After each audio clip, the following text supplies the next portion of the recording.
Mayer has a song called Daughters that discusses the importance of fathers being there for their daughters. Mayer wanted to emphasize the message that daughters have to be nurtured well in their childhoods, because those actions will affect the relationships they have when they become adults. But not every girl gets the treatment they hope for. Some of them grew up with hardships and only understood the unstable, fragile love they received from the person they called their dad. Here are 6 types of unhealthy father-daughter relationships. Number 1. The lost father. The lost father is someone who is physically present in their daughter's lives but abandons her emotionally. He never praises her daughter for her accomplishments or notices the changes that she's going through. As a result, daughters with a lost father often feel confused about their self-identity and have trouble identifying their strengths and talents. They also typically suffer from low self-esteem issues and usually look for the love and affection they crave in their romantic relationships. Number 2. The abusive father. The abusive father often has unstable moods and exhibits unpredictable, destructive behavior. He usually has a hard time controlling his anger and takes his stress out on his daughter, which results in verbal, physical, or sexual abuse. The abusive father only cares about his own needs and fails to treat his daughter right. Daughters of abusive fathers often grow up with no true identity. They are fearful, timid, and prefer not to be noticed by others. In romantic relationships, daughters of abusive fathers expect to be mistreated by their partners and struggle with vulnerability and intimacy. Number 3. The pampering father. The pampering father is the opposite from the abusive father. Whereas the abusive father takes, the pampering father gives. He doesn't set healthy boundaries and treats his daughter like a princess. Consequently, she often grows up being manipulative and self-absorbed.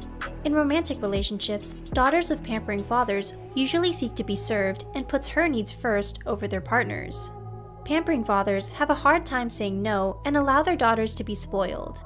They worry about being mean and controlling, and thus mistake their giving nature to be supportive when they fail to teach their daughters to treat them with respect. Number 4. The toxic father. The toxic father creates a codependent relationship with his daughter. He often exercises helicopter parenting and has a hard time letting go of his daughter as she grows up.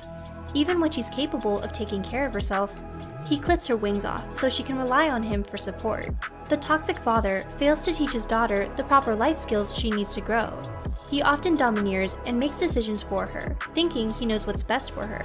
As a result, daughters of toxic fathers have a hard time living successful, independent lives. Number 5. The ruined father. The ruined father constantly relies on his daughter to survive. He may suffer from an addiction, severe depression, or be unemployed and needs his daughter by his side in order to function. He often guilt trips his daughter into doing favors for him, which can lead to bitterness and anger down the road as she tries to make it out on her own without having to look out for him. Daughters of ruined fathers tend to be selfless and have a hard time setting healthy boundaries with others because they had to play the role of a caretaker all their lives. As they reach adulthood, they may enter relationships where they end up babying or giving their partner special treatment without receiving the same love and attention. Number 6. The anguished father. The anguished father constantly lets his daughter down. As a result, she reacts to his perceived faults, failures, and indifferences with rebellious behavior and unhealthy lifestyle choices, such as eating disorders or risky sex, to demonstrate what's bothering her. Daughters of anguished fathers take part in unhealthy choices, hoping that their self-damage will influence their fathers to stop or quit their own bad habits. They are willing to hurt themselves because they don't know how to address the concerns they have for them that will reach them. Although daughters of anguished fathers might feel like they are free to do as they please, in reality, they are actually trapped by the feeling they have towards their fathers that are strongly expressed in their reactions and behavior.